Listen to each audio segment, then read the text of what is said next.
ఇక్కడ హంపి దగ్గరికి వచ్చాం. ఎంత గొప్ప మహావైభవం కట్టడాలు. మనకి హంపి నుంచి హరప్ప వరకు అనే ఒక బుక్ కూడా ఉంటుంది, తప్పకుండా చదవండి. మన పూర్వీకులు ఎంత సంపదను మనకి విడిచిపెట్టి వెళ్ళారు, మనకు అందాలని ఎంత కష్టపడ్డారు.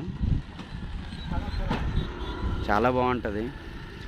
మనం ఏమీ చేయాల్సిన లేదు, నుదుటిని బొట్టు పెట్టుకోవాలి. ఇలాంటి పుణ్యక్షేత్రాలు, ఇలాంటి మన పురాతనమైనవన్నీ తిరిగి చూసి మనకి కలిగినంత హుండీలో వేసి అంటే ఆర్థిక బలోపేతం ఆటోమేటిక్గా అవుద్ది.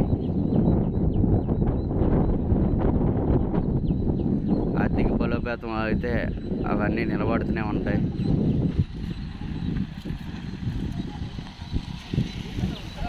ఇక్కడ అంజనాద్రి అని ఉంది, ఆంజనేయ స్వామి పుట్టిన ప్లేస్ అనమాట అంజనాద్రి అని.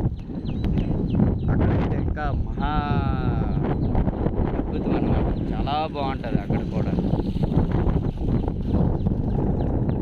అంజనాద్రి ఆంజనేయ స్వామి పుట్టిన ప్లేసు కర్ణాటక, బళ్ళారి నుంచి ఉంటుంది.